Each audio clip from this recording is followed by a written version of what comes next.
Hello everyone! Good day to one and all. So it's a freezing weather today. So ayan.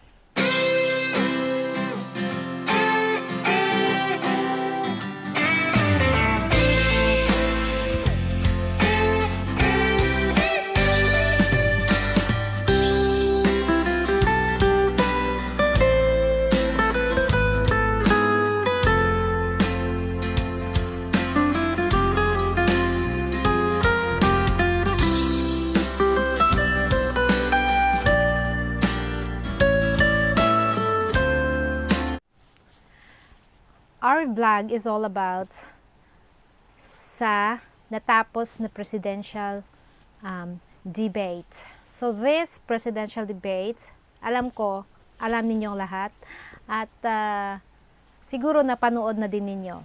And nakinig kayo sa mga sagot ng mga presidentiables. So my vlog is all about that, and it's all about the first question only. So ayun.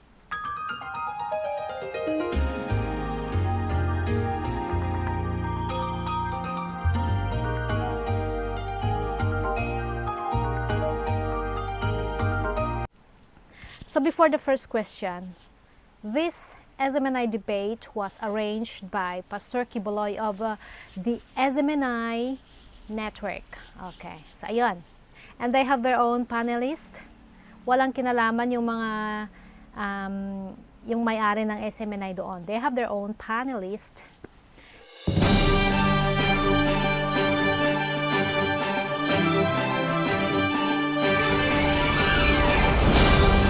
And I think it was delivered very well.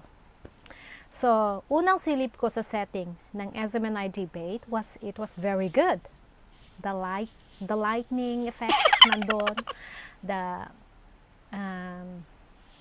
yung mga ang tawag doon sa mga stage, yung mga parang mga ng tig-isang candidate, nako ang ganda. And then overall, I can say it was very good and well prepared. Lahat ng mga presidentiables, from the panelists, the setting, and it is all good. So ayun. And the presidential debate was participated by Caleo de Guzman, Ernie Abella, Bongbong Marcos, and Norberto Gonzales. So, ganon yun guys.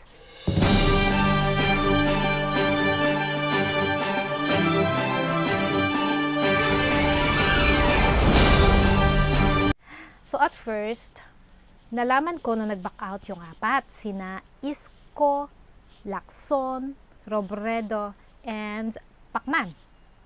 So, in my mind, I said, apaka-boring naman kung dalawa lang sina BBM lang at Calyodi yung nandun. But when the day comes na magdi-debate na sila, nakita ko may apat. So ayun, nagka-interest talaga ako. And while working, I was listening to the debate. So that's it guys. And I listened 4 hours. Yes, 4 hours talaga na natapos yung debate.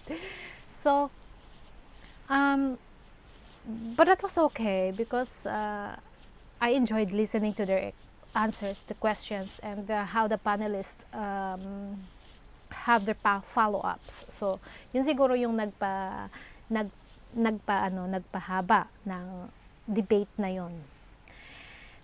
So, the question, each candidate was given 90 seconds to answer the question, 60 seconds to interpolate, and then 30 seconds to rebuttal. And there was follow-ups also. So, ayun. Yan yung ganap sa Presidential Debate 2022. So, let's go sa first question natin from the UP Provisor Clarita Carlos. And the question goes this way. I will be sharing it to you, my notes. Talagang sinulat ko yung mga question, tapos yung mga sagot. If the Quad were to become a collective security alliance, you, as our country's chief architect of foreign policy, are you going to make the Philippines as a member of the Quad? Why and why not? So that was the question of Clarita Carlos. Now, the first presidential candidate who was going to answer this was Norberto Gonzales, former Secretary Norberto Gonzales. Okay. And his answer was short. It goes this way. We will be part of arrangements like that. And then silence. And of course, hindi niya natapos yung 90 seconds niya. So, ganun yung sagot ni Norberto Gonzales.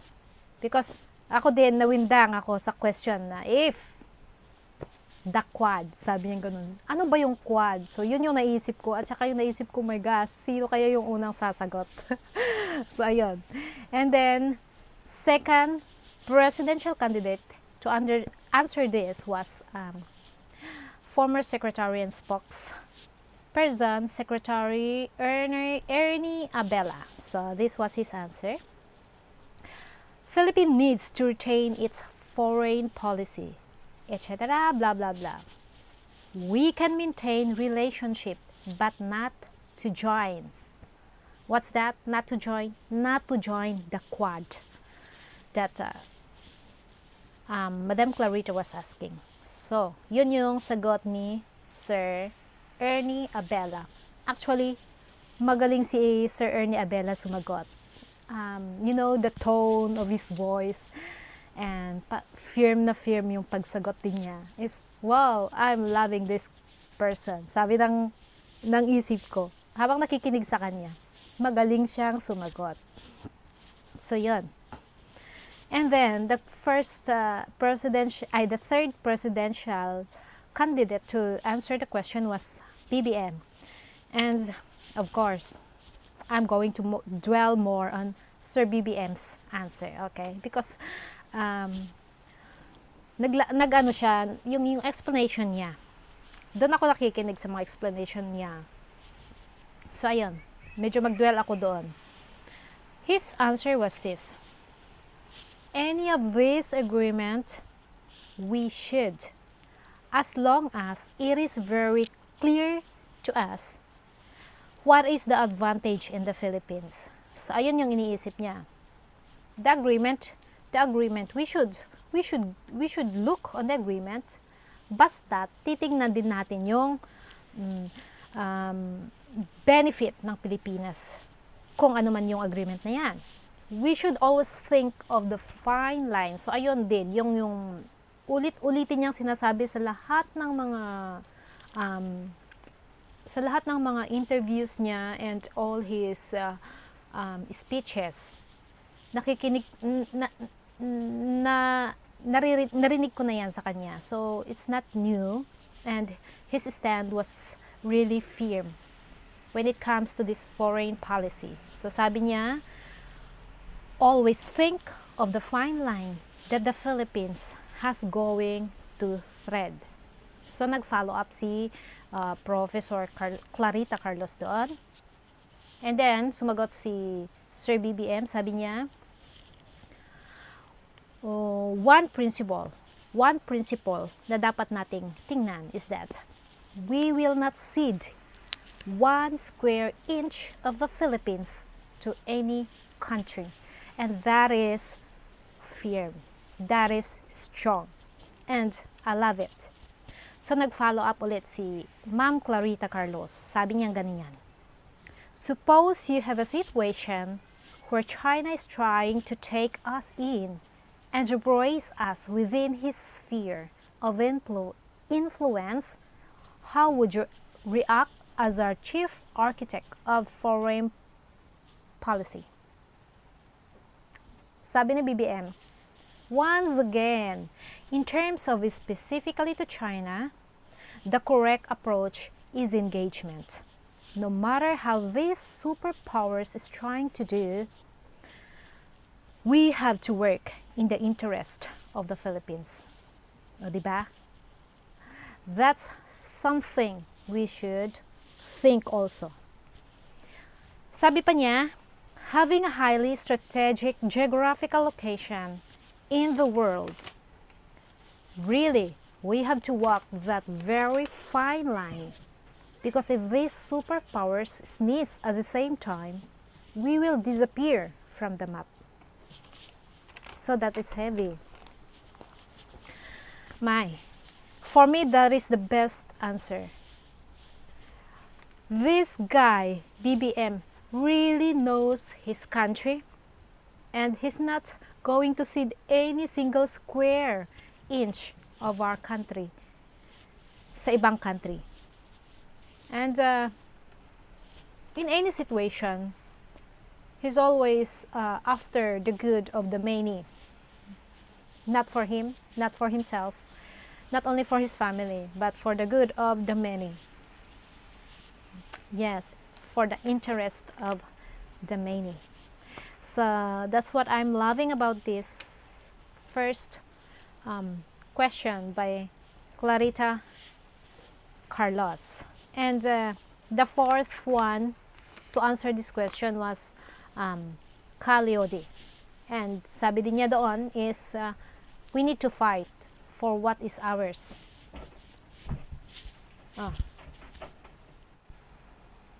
So ayan guys, dito na po nagtatapos ang aking pakikisawsaw. Pakikisawsaw sa unang tanong ng SMNI Presidential Debate. So until next time again, I'm going to make an, what do you call this, reaction on the other questions by the other panelists. Okay guys, bye bye, love you all, and for those who haven't subscribed yet, to subscribe and click the bell notification for you to be notified on my next video. Thank you very much. Have a good day.